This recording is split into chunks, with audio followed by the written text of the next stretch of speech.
Hello everyone, this is Rupesh Mishra और मैं स्वागत करता हूँ आपका आपके अपने चैनल पर मैथ। चलिए बच्चों, पिछली वीडियो में जहाँ पे हम लोगों ने कवर किया था इटरेटेड लिमिट्स, या जिसे हम लोग क्या बोलते हैं, डबल लिमिट्स भी बोलते हैं, वो हम लोगों ने क्लियर किया था। अब देखते हैं कंटिन्यूटी कैसे करते हैं। ठीक है, हम लोग तो भाई टू वेरिएबल की बात करने वाले हैं। इससे पहले हम लोग थोड़ा सा प्रोसेस जान लेते हैं, जो आप लोगों ने पहले से जान रखा है उसको थोड़ा सा जान लेते हैं कि सिंगल वेरिएबल की कंटिन्यूटी क्या होती थी। देखिए, जो एक्स वाई एक्सिस पे हम लोग ग्राफ्स बनाते थे, कोई भी एक ग्राफ बनाते थे, मान लेते हैं हम एक ऐसी ग्राफ बना रहे हैं, ठीक है, एक्स वाई एक्सिस पे, तो ये सिंगल वेरिएबल ग्राफ होता था y is equal to f x type. ठीक है, ऐसा टाइप एक इक्वेशन होता था। जैसे एक एग्जांपल ले लूँ तो y is equal to x square एक ग्राफ होता था जो पैराबोला बनता था। ठीक है, तो अब देखते हैं क्या होता था वहाँ पर। क्या होता था, देखिए, सिंपल सी बात ये होती थी, अगर कोई एक x इक्वल टू ए पर हमें कॉन्टिन्यूटी चेक करनी होती थी। अगर आपने 11th-12th में थोड़ा सा अच्छे से पढ़ा है तो आपको याद होगा, जो जो मैं बोलूँगा आपको समझ में आ जाएगा, आप रिलेट कर लोगे। तो x इज इक्वल टू ए पर जो भी हमारी ये फंक्शनल लेंथ होती थी, फंक्शन की लेंथ होती थी, ये इसे लेंथ बोला जाता है, हाइट, उसको लेफ़्ट से अप्रोच करते थे हम लोग। लेफ़्ट से अप्रोच करते थे एक्स की वैल्यू को, और राइट से अप्रोच करते थे। अप्रोच करने का मतलब कि अगर लेफ़्ट से आप अप्रोच कर रहे हो तो एक ऐसा पॉइंट लो जो ए के जस्ट लेफ़्ट हो। ठीक, तो ए के जस्ट लेफ़्ट मतलब ए में से कुछ माइनस अगर मैं कर दूँ तो ए के जस्ट लेफ़्ट हो जाएगा। तो थोड़ी देर के लिए मैं ए में ये डेल, या फिर डेल ना लेकर के, डेल तो अभी लूँगा टू वेरिएबल में, हम लोग एच लेते थे, आपको याद है। ठीक है, ए से थोड़ा सा लेफ्ट जाना चाहते हो तो ए माइनस एच लेते थे, जहाँ पे एच की value very small, very close to zero होती थी। इसलिए जब आप ए में से बहुत छोटी वैल्यू माइनस करोगे तो ए के जस्ट लेफ्ट पहुँचोगे, है ना। और इसी तरह similarly if you add H in A, आप उसके जस्ट राइट से अप्रोच करने लगते हो जब ए में एच ऐड करते हो, है ना। तो यहाँ पे भी एच टेंडिंग टू जीरो होता था। तो जो ये कही जाती थी इसे लेफ्ट हैंड लिमिट बोला करते थे अपने लोग, और this is called as R H L, means right hand limit. और लेफ्ट और राइट दोनों एग्जिस्ट करना चाहिए था। साथ ही साथ जो हमारा फंक्शनल वैल्यू है, ये तीनों के तीनों इक्वल आते थे। ऐसे हम लोग लिखा करते थे कि because functional value at a is equal to left hand limit is equal to right hand limit. अगर ये तीनों हमें मिलता था तो हम कह पाते थे the function is continuous at A, F x is conti at A. ठीक है, at X equals to A. ठीक ना, ये कहा जाता था हम लोग कह लेते थे। ठीक है, तो ये चीज़ें तो क्लियर है। ठीक है, ये तो आपको पता है। सेम जैसे इसमें बात होती है वैसे ही बात टू वेरिएबल में होती है, मल्टी वेरिएबल्स में भी वही बात होती है। ठीक है, अच्छा, यहाँ पे कॉन्टिन्यूटी का एक छोटा सा सेंस आपको मैं बता देता हूँ, एक छोटा सा मीनिंग बता देता हूँ कि होता क्या है। तो इसके पीछे सिर्फ एक ही छोटा सा रीज़न है, या एक ही आप इसकी प्रॉपर्टी या एक ही मतलब समझ सकते हो कि कॉन्टिन्यूटी मतलब होता है कि वो उसका ग्राफ उस पॉइंट पर जिस पे हमें चेक करना हो वहाँ पर वो ब्रेकेज ना हो या ब्रेक ना हो, टूटे ना ग्राफ। सिंपल सा एक ही डेफिनेशन है, the continuity of a function at a point is what where the function has a graph with no breakage, मतलब कोई ब्रेकेज ना हो तभी वो कॉन्टिन्यूस होगा। और यहाँ पे कैसे होता था कि ये जो तीनों आपको इक्वल दिख रहे हैं, इनमें से अगर कोई भी एक नॉट इक्वल आ गया तो डज नॉट कॉन्टिन्यूस हो जाता है, यानी कॉन्टिन्यूटी या डिसकॉन्टिन्यूस हो जाता था। ठीक है, तो कॉन्टिन्यूटी खत्म हो जाती है। तो ये चीज़ ध्यान रखिएगा आप लोग। ये तो सिंगल वेरिएबल में आपने पढ़ा हुआ है, अब मैं इसको पूरा क्लियर कर देता हूँ आपको मल्टी वेरिएबल में। इसी से थोड़ा सा एक पॉइंट समझाने की कोशिश करता हूँ। ठीक है, चलिए देखते हैं। चलिए अब मल्टी वेरिएबल में समझते हैं कि होता क्या है। तो मल्टी वेरिएबल में जो फंक्शन हमने पढ़ा हुआ है वो कुछ इस टाइप से होता है, f of x x comma y and this will equal to z, है ना। Z equal to x comma y, और वो क्या होता है, y is equal to f x, जो अभी हमने जस्ट पढ़ा। तो z is equal to f x comma y, इसका भी कोई ग्राफ होगा।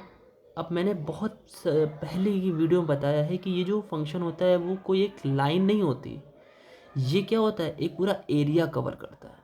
ठीक है, तो एरिया कैसे कवर करेगा जरा मैं आपको दिखाता हूँ, अब देखना। ठीक है, एरिया ये कैसे कवर करेगा, जैसे मान लो मैंने क्या किया, एक ऐसे मैंने कुछ भी एक ऐसे कर्व बना लिया। ठीक है, ये पूरा एरिया कैसे कवर करेगा देखो ज़रा।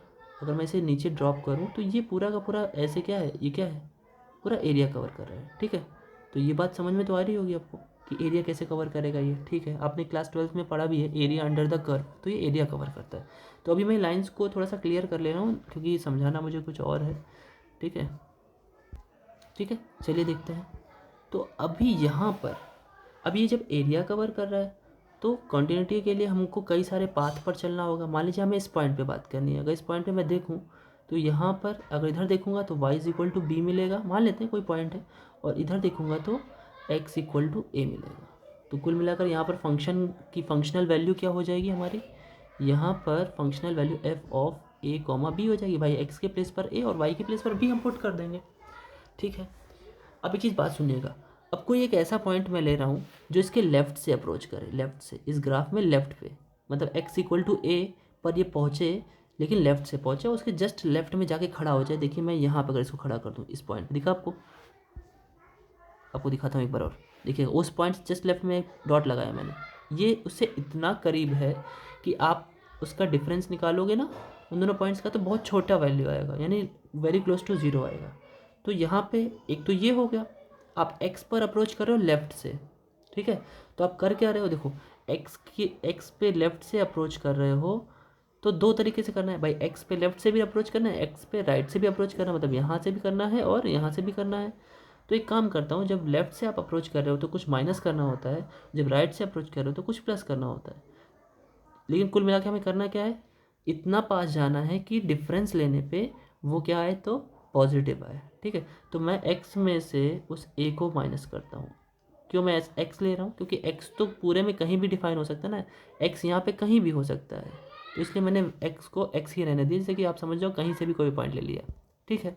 तो x में a माइनस कर रहा हूँ, फिर मॉड ले रहा हूँ जानबूझ करके, क्यों, अगर x की value x equal to a से कम होगी तो आप उसे माइनस करोगे तो नेगेटिव आएगा, मॉड लोगे पॉजिटिव हो जाएगा। लेकिन अगर x की वैल्यू ग्राफ में आ गई, मतलब यहाँ पहुँचने पे अगर आप लोगे कोई x की वैल्यू तो जाहिर सी बात है वो ऐसे बड़ी होगी, अब उसको आप माइनस करोगे तो पॉजिटिव ही वैसे ही आएगा, है ना। तो हम क्या करेंगे, जब आप इसको डिफरेंस लोगे चाहे कुछ भी हो, चाहे वो पॉजिटिव है चाहे नेगेटिव है, मॉड लगाने पर पॉजिटिव हो जाएगा, तो वो एक ऐसी वैल्यू होनी चाहिए जो किसी एक वैल्यू से छोटी आनी चाहिए। एक वैल्यू जैसे वहाँ पे मैं h लेता था, यहाँ पे मैं इसको डेल बोला जाता है, मैं डेल ले रहा हूँ, ठीक है। डेल से छोटा आना चाहिए, and del is what, del is very close to zero, ठीक है। डेल कोई ऐसा अजीब सा नहीं जो आपको पढ़कर कन्फ्यूजन हुआ होगा, ये डेल एक वैल्यू है जो x की वैल्यूज़ को डिफरेंस करने पे आती है, जो कि बहुत छोटी होती है, ठीक है। अच्छा, ऐसे जब आप x की बात कर लिए तो अब आपको y की भी बात करनी पड़ेगी, क्योंकि यहाँ पे तो मल्टी वेरिएबल है ना, दोनों पे बात करनी पड़ेगी। ऐसे ही जब आप y में से b को माइनस करोगे तो वो भी डेल से छोटा आना चाहिए, ठीक है, और डेल की values very close to zero होनी चाहिए, ठीक है। तो ये दोनों चीज़ें जो आपके x और y की वैल्यूज़ हैं मल्टी वेरिएबल में, इसमें तो ये दोनों कंडीशन होनी चाहिए। साथ ही साथ इसके साथ जब आप ये कहोगे कि आपने फंक्शन लिया, ठीक है, फंक्शन से जब आपने x की वैल्यू a ले ली, y की वैल्यू x की वैल्यू a पे अप्रोच करा दी, y की वैल्यू b पे अप्रोच करा दी, तो आपकी जो फंक्शनल वैल्यू बनेगी वो f ऑफ a b बनेगी, ठीक है। और ये क्या है, ये पूरे फंक्शन को यानी पूरे कर्व को डिफाइन करेगा। ये क्या करेगा, एक पर्टिकुलर पॉइंट को डिफाइन करेगा। और आप जब दोनों के बीच का डिफरेंस लोगे और वो क्या आएगा, जब बहुत छोटा आएगा, मान लेते हैं इसका मॉड ले लिया आपने और वो भी किससे छोटा है, एक मैं नई वैल्यू ले रहा हूँ एप्सिलॉन, ठीक है। एप्सिलॉन लेना जानते हैं ना आप लोग, एप्सिलॉन ले रहा हूँ, ठीक है। तो यानी ये सब भी मतलब x की वैल्यू डिफरेंस करने पे भी डेल से छोटी आ रही है, y की भी डेल से छोटी आ रही है, और ये फंक्शन जो है वो भी किसी एक जिसे जिसे हम लोग एप्सिलॉन बोलते हैं उससे भी छोटा आ रहा है।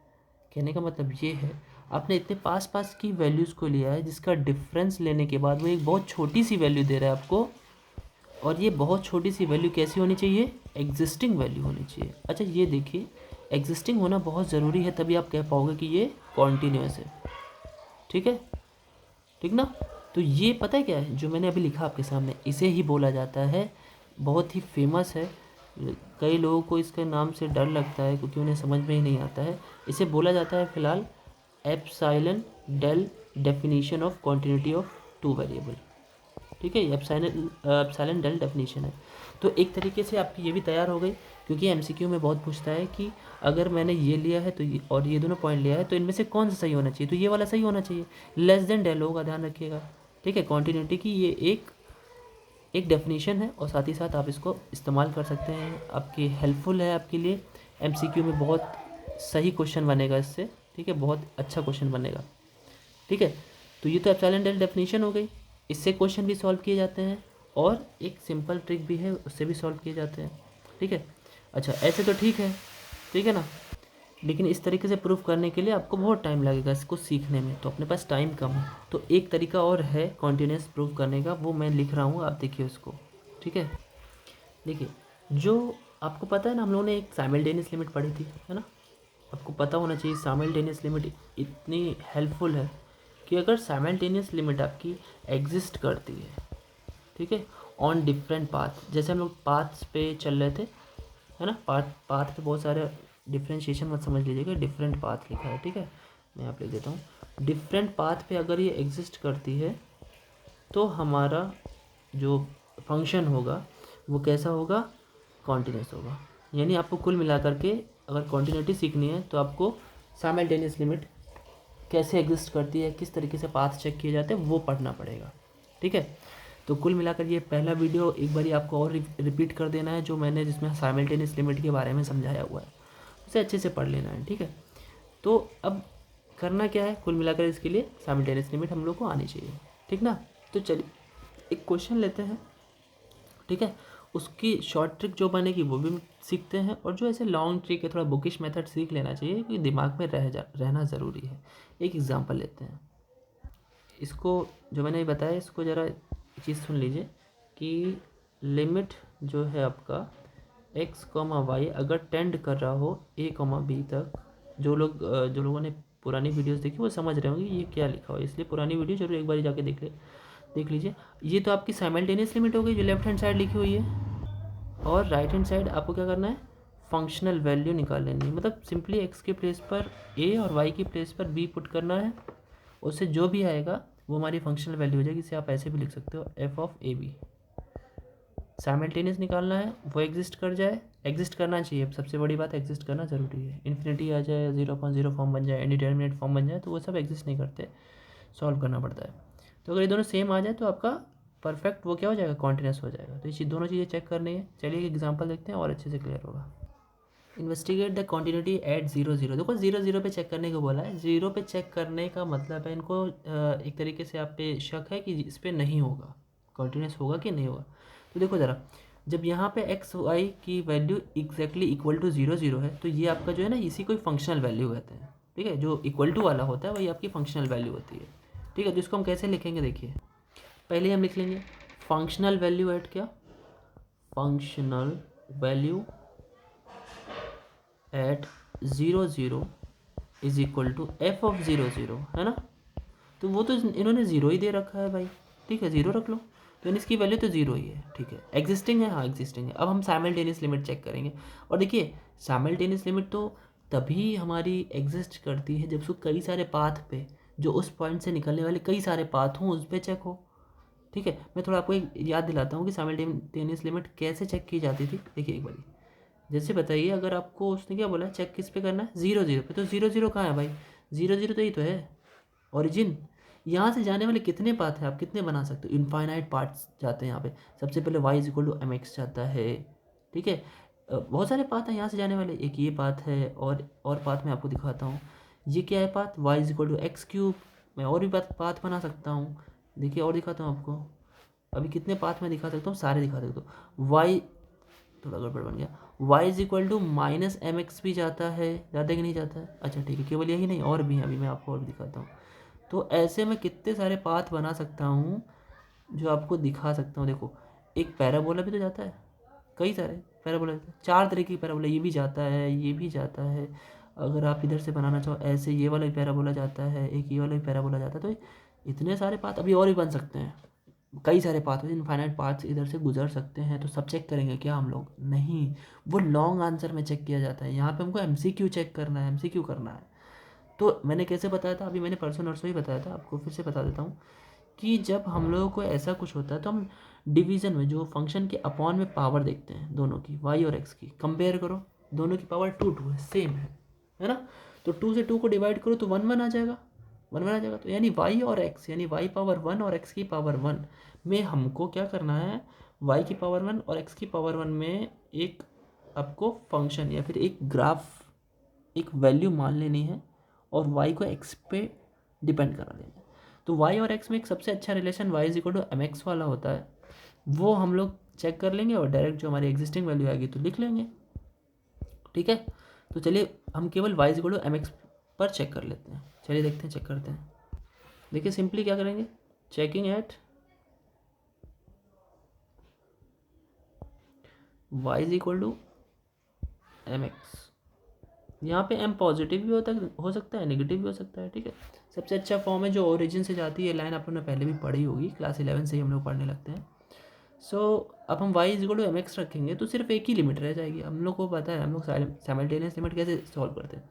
साइमल्टेनियस लिमिट ये होती है, limit x comma y tending to 0 comma 0 f of x comma y equals to limit, आप क्या करोगे, x और y दोनों को x पे टेंड करा रहे हो, मतलब आप x को तो x ही रख रहे हो बट y को क्या कर दे रहे हो, आप mx रख दे रहे हो। तो कुल मिला के अब तो x ही वेरिएबल रह गया ना। तो x comma y tending to 0 0 ना लिख करके केवल x टेंड टू 0 लिखेंगे। इसको सॉल्व करेंगे, सॉल्व करिए जरा, पुट करते हैं पहले फंक्शन में।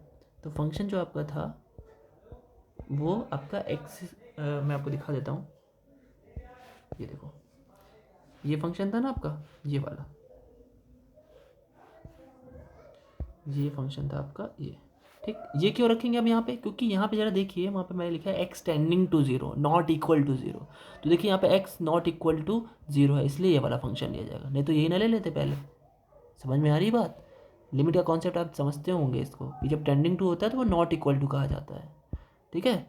चलिए देखते हैं, अब आगे बढ़ते हैं उसी पे ही। तो function x square minus y square upon x square plus y square, ठीक। चलिए पुट करिए यहाँ पे, x square minus y square whole upon x square plus y square, ये तो था। अब y की प्लेस पे हमें एम एक्स रखना था, रख लीजिए पहले तो, ठीक है।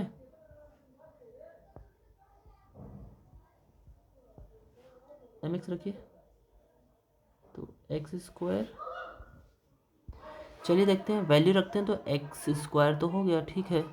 और वाई स्क्वायर की प्लेस पे क्या हो जाएगा, m square x square whole upon x square plus m square and x square. अब देखिए एक्स स्क्वायर हर जगह से कैंसिल हो जा रहा है ना, एक्स टेंडिंग टू 0। अब एक्स स्क्वायर लेकर के कॉमन आप कैंसिल जैसे करोगे, 1 minus m square upon 1 plus m square, ठीक है। अब जरा देखिए, एक्स जो लिमिट है वो तो एक्स की है ना, और यहाँ पे एक्स तो है ही नहीं, तो लिमिट का कोई फ़र्क ही नहीं पड़ेगा। तो आंसर हमारा क्या आना चाहिए, सिंपल वही हमारा 1 माइनस एम स्क्वायर और 1 प्लस एम स्क्वायर।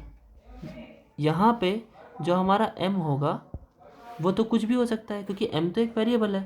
क्योंकि भाई m की वैल्यू जो आप लोगे वो कितनी ले सकते हो सकता है लाइन आपकी 45 डिग्री, यहाँ पे आपको सबको पता होना चाहिए m is equal to tan theta होता है। हो सकता है लाइन आपकी 0 डिग्री बनाती हो तो ये बन जाएगी आपकी एक्स एक्सिस, हो सकता है लाइन आपकी 30 डिग्री बनाती हो तो ये बन जाएगी, 45 बनाती होगी तो कुछ और बनेगी, 90 डिग्री बनाएगी तो वाई एक्सिस हो जाएगी, है ना।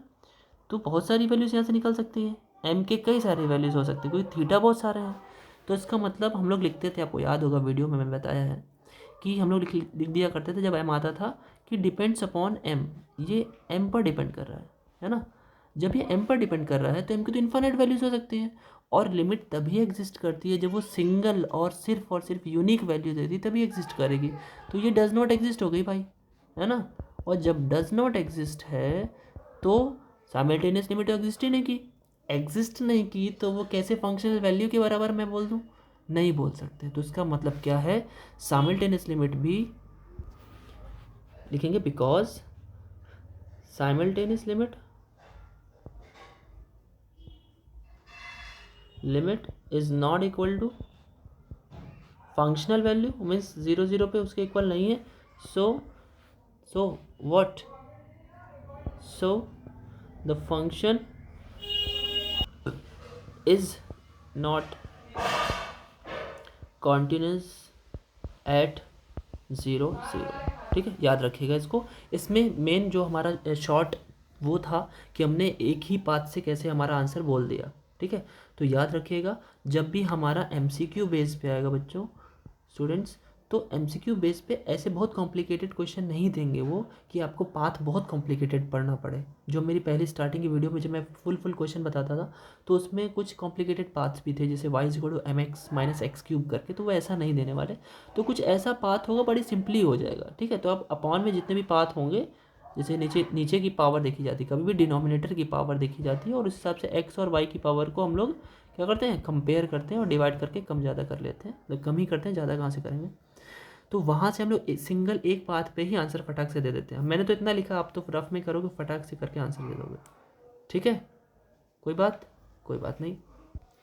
एक क्वेश्चन और देखते हैं। ठीक है, क्वेश्चन मैं लिखता हूँ, देखते हैं। देखिए, और क्वेश्चन एक आ गया, check continuity at 0 0 if f x is equal to इतना। ठीक है, अच्छा यहाँ पे एक फंक्शन ये जो आपका दिया है, जो ये ब्रेक है ना एक फंक्शन में, भाई 0 0 को नॉट इक्वल होगा तो फंक्शन की वैल्यू ये है, और 0 0 के इक्वल होगा तो फंक्शन की वैल्यू ये है। ऐसे फंक्शन को पीस वाइज फंक्शन बोलते हैं, जो जिसमें कोई ब्रेकेज होता है। ठीक है, टुकड़ों में होता है। ठीक, तो फंक्शन को चेक करना है भाई। फंक्शनल वैल्यू तो आपके सामने यहीं पे, क्योंकि इक्वल टू में जो भी वैल्यू होती है ये वाली, यही फंक्शनल वैल्यू होती है। तो फंक्शनल वैल्यू बताने की जरूरत नहीं, आप सिंपली लिख लेना फटाक से एफ ऑफ 0 0, क्योंकि आपको एमसीक्यू सॉल्व करना है।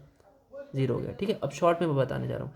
अब फिर से वही बात कि देखो ज़रा, यहाँ पावर अपॉन में कितनी है दोनों की, 2 2। 2 को 2 से कंपेयर अगर करोगे आपसे, तो 2 से 2 कटेगा 1 और 1, मतलब 1 ऑन एक्स की पावर 1 और वाई की पावर 1 में हमको कोई एक पाथ लेना है। तो सबसे अच्छा और सबसे जनरल जो आपका एक वाई और एक्स में रिलेशन होता है, वो y is equal to m x होता है। तो we are going to check at y is equal to m x. चलिए चेक करते हैं। Checking at y is equal to m x. सबसे अच्छा पाथ यही है, क्योंकि हमने डिनोमीटर में चेक कर लिया है। तो कोई बात नहीं है, बस आप रखते चले जाओ। Limit x comma y tending to 0 comma 0 f of x comma y. आप जैसे पुट करोगे y की प्लेस पर एम एक्स, तो केवल x की लिमिट रह जाएगी, और जहाँ जहाँ y है वहाँ वहाँ एम एक्स रखते जाओ। तो x square into m square x square, जहाँ पे वाई स्क्वायर था ना ऊपर, और नीचे यहाँ अपॉन में x square plus m square and y square, sorry x square हो जाएगा ना, एक्स स्क्वायर। अब देखिए, मैक्सिमम एक्स स्क्वायर कॉमन लेके आप कट कर सकते हो, लेकिन वो कट करने के बाद भी, उसको कट करने के बाद भी बचने क्या वाला है, लिमिट एक्स टेंडिंग टू 0। ऊपर में एक एक्स स्क्वायर बच रहा था, ध्यान देख लीजिए, ऊपर एक्स पावर 4 था, और नीचे क्या बच रहा है, 1 प्लस एम स्क्वायर। अब आप लिमिट एक्स की रेस रखोगे तो ऊपर में 0 हो जाएगा, तो कुल मिला के ये 0 हो जाएगा। तो ये कभी भी अब कोई भी पाथ चेक करोगे, so this will give you the answer 0। और 0 क्या होता है, 0 तो एग्जिस्टिंग वैल्यू है, वी ऑल नो दैट कि भाई क्या होता है 0, है ना, एग्जिस्टिंग है। अब जो 0 आया है, जरा देखिए, बिकॉज जो साइमल्टेनियस लिमिट आई है हमारी, यानी लिमिट जो है हमारी x comma y tending to 0 0 f of x y is equal to functional value at 0 0, both are equal to 0, so the function is continuous. Okay, function is continuous।